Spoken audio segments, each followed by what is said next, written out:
ஓம் சாந்தி 10/6/2026 சாக்கார முரளி.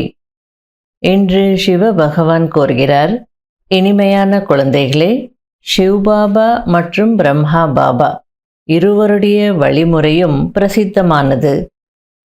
நீங்கள் இருவருடைய வழிப்படி நடந்து தங்களுக்கு நன்மை செய்து கொள்ள வேண்டும். கேள்வி: நம்பர் 1 ட்ரஸ்டி யார் மற்றும் எப்படி? பதில்: சிவ்பாபா நம்பர் 1 ட்ரஸ்டி ஆவார். அவரிடம் கொஞ்சம் கூட பற்று கிடையாது. பக்தி மார்க்கத்தில் கூட நீங்கள் அவர் பெயரில் என்னவெல்லாம் தானம் புண்ணியம் செய்தீர்களோ அவை எல்லாமே இன்ஷூர் ஆகிவிடுகிறது. அதனுடைய பலன் அடுத்த பிறவியில் கிடைக்கிறது. இப்பொழுது கூட யார் தந்தையின் பெயரில் தங்களுடைய அனைத்தையும் இன்ஷூர் செய்கிறார்களோ அதற்கான முழு கைமாறு தந்தை கொடுக்கிறார். ஏனென்றால் பாபா கூறுகிறார், சுயம் நான் சுகத்தை அனுபவிப்பதில்லை, நான் உங்களுடையதை எடுத்துக்கொண்டு என்ன செய்ய போகிறேன் என்கிறார். முரளியின் பாடல்: உன்னுடைய வாசலுக்கு வந்திருக்கிறோம் உறுதியோடு. ஓம் சாந்தி. இனிமேலும் இனிமையான செல்ல குழந்தைகள், பாடலை கேட்டீர்கள்.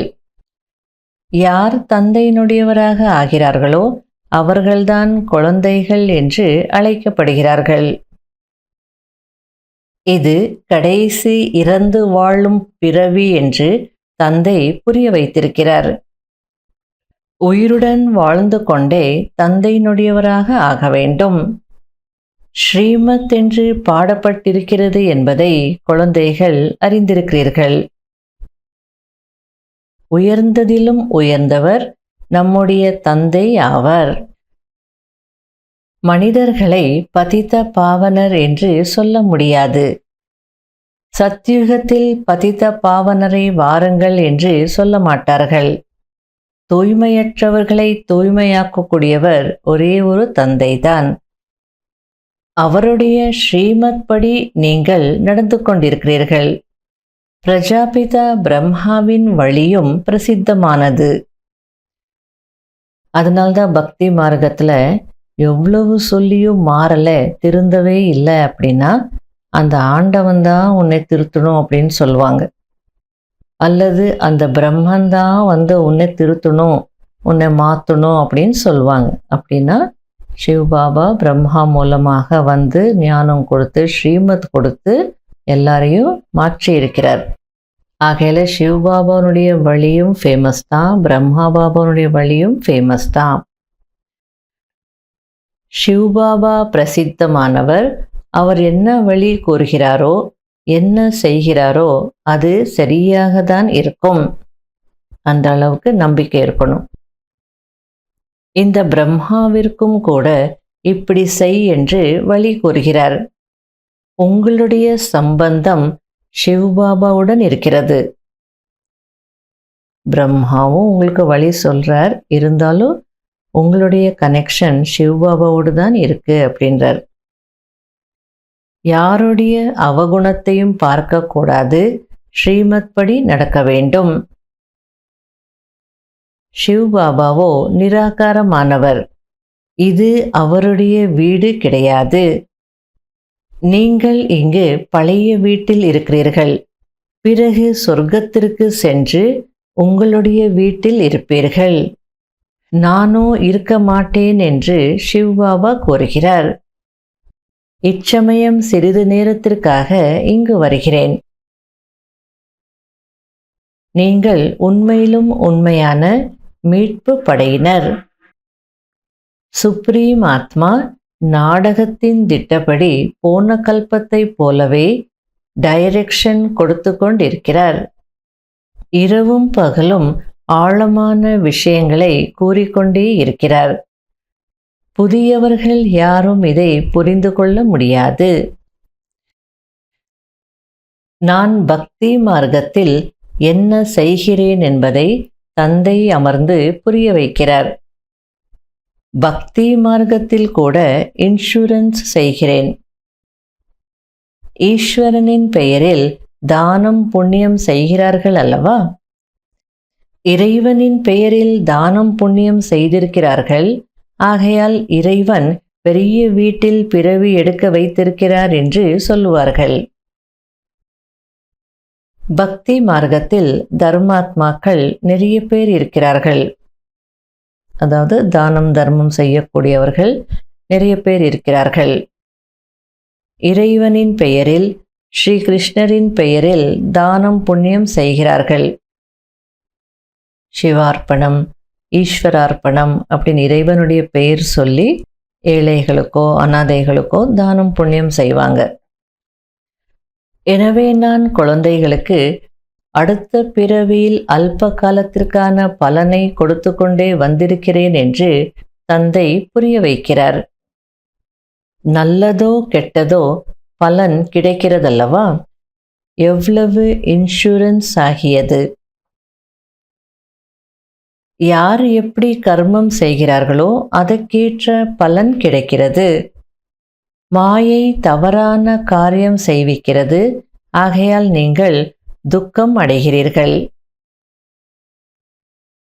இப்பொழுது நான் உங்களுக்கு எப்படிப்பட்ட கர்மத்தை கற்பிக்கிறேன் என்றால் உங்களுக்கு ஒருபோதும் துக்கம் ஏற்படாது. மேலும் மாயை கூட அங்கு இருக்காது. மீதி இருப்பது பதவி. யார் எவ்வளவு இன்சூர் செய்கிறார்களோ அதற்கேற்ப பதவி கிடைக்கும். அதாவது உயர்ந்த கர்மாவும் செய்யணும், ஸ்ரீமத் படி நடக்கணும். அதே நேரத்தில் நம்மிடம் என்னென்ன இருக்கோ அதை ஈஸ்வரிய சேவையில் பயனுள்ளதாக ஆக்கணும். அப்போதான் பதவி கிடைக்கும் அப்படின்றார். நான் உண்மையான ட்ரஸ்டி என்று தந்தை கூறுகிறார். சுயம் நான் எந்தவித சுகத்தையும் எடுத்துக்கொள்ள மாட்டேன். குழந்தைகளுக்கு முழு ராஜ்யத்தை கொடுக்கிறேன். நான் கூட முழுமையாக இன்சூர் செய்துவிட்டேன் என்று இந்த பிரம்மா பாபா கூறுகிறார். என்னுடைய உடல், மனம், பணம் அனைத்துமே தந்தையின் சேவையில் இருக்கிறது. ஏழையின் 1 ரூபாய், பணக்காரரின் 10,000 ரூபாய் இரண்டும் சமம்தான். இருவருக்குமே ஒரே மாதிரி பதவி கிடைத்துவிடும். அனைவரையும் விட கன்னியாக்கள் ஃப்ரீயாக இருப்பார்கள். பாருங்கள், மம்மா நம்பர் 1 சென்றார். அவரிடம் எதுவுமே இருக்கவில்லை. ஏழை வீட்டிலிருந்து வந்தார். பிறகும் நம்பர் 1 சென்று விட்டார். இவர், அதாவது இந்த பிரம்மா பாபா எல்லாமே கொடுத்து விட்டார். ஆனாலும் முதலில் லக்ஷ்மி, பிறகு நாராயணர். இது எவ்வளவு அதிசயமான விளையாட்டு! எனவே ஒருபோதும் எந்த விஷயத்திலும் சந்தேகம் இருக்கக்கூடாது. அதாவது என்கிட்ட பணம் இல்லையே, இந்த சங்கம யுகத்தில் நான் ஏழையாக இருக்கிறேனே, எனக்கு சத்தியுகத்தில் உயர்ந்த பதவி கிடைக்குமா அப்படின்ற சந்தேகமே வேண்டாம். அவ்வளோ நல்ல தாரணை செய்தீங்க அப்படின்னா ஏழைகளுடைய 1 ரூபாய், பணக்காரர்களுடைய 10,000 ரூபாய் சமம் அப்படின்றார். அதுக்கு மம்மாவுடைய எக்ஸாம்பிள் கொடுத்து புரிய வைக்கிறார். பிராமணர்களாகிய நீங்கள் ஈஸ்வரிய குழந்தைகள் ஆவீர்கள். சத்யுகத்தில் ஈஸ்வரிய குழந்தைகள் என்று சொல்ல மாட்டார்கள். இறைவனிடமிருந்து அவசியம் சொர்க்கத்தின் பிராப்தி கிடைக்கும். உங்களுடையது இது மிகவும் அரிய, விலை மதிப்பிட முடியாத வாழ்க்கை. அனைவருக்கும் இது கிடைக்க முடியாது. இந்த நாடகம் அதுபோல் உருவாக்கப்பட்டிருக்கிறது. உலகத்தில் மனிதர்கள் தங்களுக்காக தான் அனைத்தும் செய்கிறார்கள். ஆனால் சொல்வது நாங்கள் பலன் எதிர்பாராமல் செய்கிறோம் என்று. ஆனால் பலன் எதிர்பாராமல் யாரும் செய்ய முடியாது. அதாவது நீங்க என்ன வேணாலும் சொல்லிக்கோங்க, ஆனால் ரூல் என்ன சொல்லுது? நீங்கள் எந்த கர்மம் செய்தாலும் அதற்கான பலன் கண்டிப்பாக கிடைத்தே தீரும் அப்படின்து. ஆகையால் நீங்கள் என்ன செய்தாலும் அதற்கான பலன் கிடைச்சிடும். நீங்கள் வேண்டானாலும் கிடைச்சிடும். ஒவ்வொரு செயலுக்கும் பலன் அவசியம் கிடைக்கிறது. நானும் குழந்தைகளாகிய உங்களுக்கு அழியாத ஞான ரத்னங்களை கொடுக்கிறேன். உங்களுக்காக தான் வைகுண்டத்தை எடுத்து வந்திருக்கிறேன். குழந்தைகளுக்கு சாம்ராஜ்யத்தின் நினைவு சின்னத்தை கொடுக்கிறேன். சவிநீர் கொடுக்கிறேன் அப்படின்றார் பாபா. எனவே அதை பெறுவதற்கு அதுபோல் தகுதியானவராக ஆக வேண்டும். சொர்க்கத்தின் அதிபதி ஆக வேண்டும். உள்ளங்கையில் சொர்க்கம் கிடைக்கிறது. இந்த நாடகம் ஏற்கனவே உருவாக்கப்பட்டு மீண்டும் உருவாகி கொண்டிருக்கிறது. இப்போது புதிதாக உருவாக வேண்டியது எதுவும் இல்லை. எதெல்லாம் நடக்கிறதோ நாடகத்தில் பதிவாகி இருக்கிறது. அதை சாட்சியாக இருந்து பாருங்கள். பற்றற்ற பார்வையாளராகி பாருங்கள். தந்தை மிகவும் நல்ல முறையில் புரிய வைக்கிறார். குழந்தைகளே, நான் உங்களுடைய இன்சூரன்ஸ் மேக்னெட் என்று கூறுகிறார். உங்களுடைய ஒரு பைசாவை கூட வீணாக்குவதில்லை. உங்களை சூழியிலிருந்து வைரத்திற்கு சமமாக ஆக்குகிறேன். சந்நியாசிகள் ஆத்மாவோ பரமாத்மாவுடன் கலந்து விடுகிறது என்கிறார்கள். அந்த மாதிரியான மனநிலையில் இருந்து கொண்டே பிறகு ஷரீரத்தை விட்டு விடுகிறார்கள். ஆனால் பிரம்மத்தில் யாரும் கலந்து விடுவதில்லை. அவர்களிலும் கூட ஒரு சிலர் மிகவும் தீவிரமானவர்கள் இருப்பார்கள். அமைதியாக அமர்ந்து ஷரீரத்தை விட்டு சென்று விடும் போது அந்த வாயுமண்டலத்தில் 2-3 நாட்கள் வரை ஆழ்ந்த அமைதி நிலவுகிறது. ஆனால் நீங்கள் இந்த பழைய ஷரீரத்தை விட்டுவிட்டு பாபாவிடம் செல்கிறோம் என்பதை அறிந்திருக்கிறீர்கள். பிரம்மமோ பாபா இல்லை. இது அந்த அப்பாவிகளுடைய பிரமையாகும். நல்லது. இனிமையிலும் இனிமையான தேடி கண்டெடுக்கப்பட்ட செல்ல குழந்தைகளுக்கு மாத்பிதா பாப் தாதாவின் அன்பு நினைவுகள் மற்றும் குட் மார்னிங். ஆன்மீக குழந்தைகளுக்கு ஆன்மீக தந்தையின் நமஸ்காரம்.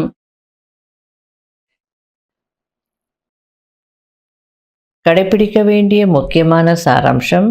முதல் பாயிண்ட், இந்த நாடகத்தின் ஒவ்வொரு காட்சியையும் பற்றற்ற பார்வையாளராகி பார்க்க வேண்டும். ஏனென்றால் இது ஏற்கனவே உருவாக்கப்பட்டு மீண்டும் உருவாகி கொண்டிருக்கிறது. ஒருபோதும் எந்த விஷயத்திலும் சந்தேகம் எழுப்பக்கூடாது. 2வது பாயிண்ட், தந்தை இன்சூரன்ஸ் மேக்னெட்டாக இருக்கிறார். எனவே உடல் மனம் பணத்தை தந்தையின் சேவையில் பயனுள்ளதாக ஆக்கி தங்களுடைய எதிர்காலத்தை உருவாக்கி கொள்ள வேண்டும். தந்தையிடம் முழுமையான தொடர்பு வைக்க வேண்டும். முழுமையான சமாச்சாரத்தை கொடுக்க வேண்டும். வரதானம். இறந்து வாழும் மனநிலையின் மூலம் தைரியம் மற்றும் உற்சாகத்தின் அழியாத முத்திரை பதிக்கக்கூடிய பிராப்தி நிரம்பியவர் ஆகுங்கள். யார் பிராப்திகளினால் நிரம்பி இருக்கிறார்களோ அவர்களுடைய ஒவ்வொரு நடத்தையின் மூலம், கண்கள் மூலம் ஊக்கம் உற்சாகம் தென்படும். ஆனால் தைரியம் மற்றும் உற்சாகத்தின் அழியாத முத்திரை பதிப்பதற்காக தன்னுடைய கடந்த காலத்தின் அல்லது ஈஸ்வரிய மரியாதைகளுக்கு விரோதமான சம்ஸ்காரம், ஸ்வபாவம், சங்கல்பம் மற்றும் கர்மம் என என்னவெல்லாம் இருக்கிறதோ அவற்றிலிருந்து இறந்து வாழ்பவர் ஆகுங்கள். எவ்வளோ அழகா பாபா புரிய வச்சிட்டு இருக்கிறார். பிராப்திகளில் நிரம்பி இருக்கணும். அப்படி நிரம்பி இருந்தீங்கன்னா உங்களுடைய நடத்தையில் அது தெரியும். கண்கள் மூலமாக கூட அந்த ஊக்க உற்சாகம் தெரியும். ஆனால் தைரியம் மற்றும் ஊக்கம் உற்சாகத்தின் அழியாத முத்திரை பதிப்பதற்கு பாஸ்ட்டுக்கு போகக்கூடாது, கடந்த காலத்துக்கு போகக்கூடாது. அப்படின்னா பழைய சம்ஸ்காரம் அல்லது ஈஸ்வரிய மரியாதைகளுக்கு விரோதமான சம்ஸ்காரம், சங்கல்பம், சுபாவம் மற்றும் கர்மம் அப்படின்னு என்னென்ன இருக்கோ பாஸ்ட் விஷயங்கள், அவற்றிலிருந்து இறந்து வாழணும் அப்படின்றார். உறுதிமொழி என்னும் ஸ்விட்சை செட் செய்து நடைமுறையில் அந்த உறுதிமொழியின்படி நடந்து கொண்டே செல்லுங்கள். தைரியத்துடன் கூடவே உற்சாகமும் இருந்தது என்றால் பிராப்தியின் ஜொலிப்பு தூரத்திலிருந்தே தென்படும். ஸ்லோகன்: திருவிழா அல்லது பிரச்சனைகளில் டபுள் லைட்டாக இருப்பவர்கள்தான் தாரணா மூர்த்தி ஆவார்கள். அவ்யக்த சமிகை: உங்களுடைய ஒவ்வொரு சங்கல்பத்திலும் ஒவ்வொரு வார்த்தையிலும் விசேஷ தன்மை இருக்க வேண்டும். சதா சரள சுபாவம், சரளமான வார்த்தைகள், சரளத்தன்மை நிறைந்த கர்மம் இருக்க வேண்டும். அந்த மாதிரி சரள ஸ்வரூபமாக இருங்கள். சதா ஒருவருடைய வழிப்படி, ஒருவருடன் அனைத்து சம்பந்தங்கள், ஒருவரிடம் அனைத்து பிராப்திகள், இதுபோல் ஒருவரிடம் ஒரே சீரான நிலையில் இருப்பதற்கான சகஜ பயிற்சியாளராக இருங்கள். அதாவது ஒரு பாபாவிடம் சர்வ சம்பந்தம் இருக்கணும், ஒரு பாபா காட்டுற வழியில் நடக்கணும், ஒரு பாபாவிடம் இருந்து தான் அனைத்து பிராப்திகளும் அடையணும். இதுபோல் ஒருவருடைய விஷயங்களில் ஒரே சீரான நிலையில் இருக்கணும். அதற்கு பிராக்டிஸ் செய்யணும். சதா குஷியாக இருங்கள். குஷியின் கஜானாவை பகிர்ந்து கொடுங்கள். குஷியின் அலைகளை அனைவருக்குள்ளும் பரவச் செய்யுங்கள்.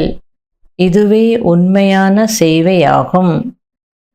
ஓம் சாந்தி.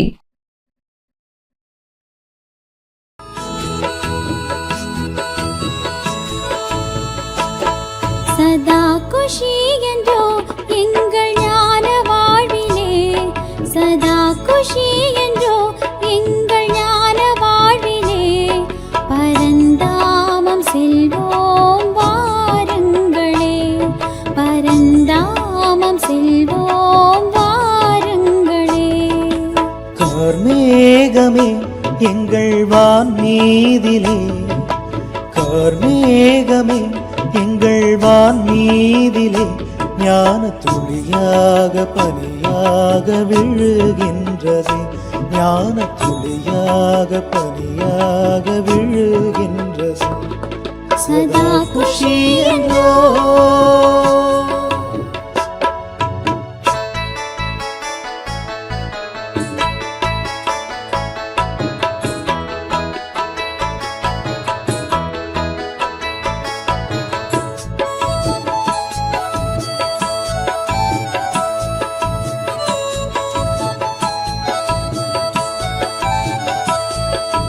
நேற்றோடு மறந்தோம் எங்கள் சோகத்தை, இன்றோ நாங்கள் உங்கள் மடியிலே.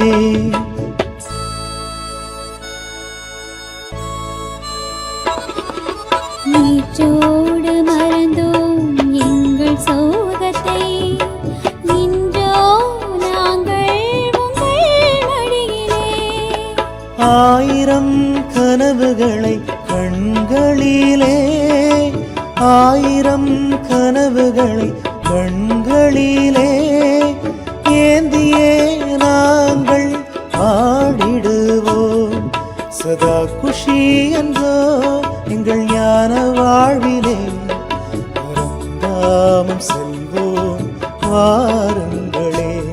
சதா குஷி என்றோ எங்கள் ஞான வாழ்விலே, சதா குஷி என்றோ எங்கள் ஞான வாழ்விலே, பரந்தாமம் செல்வோம்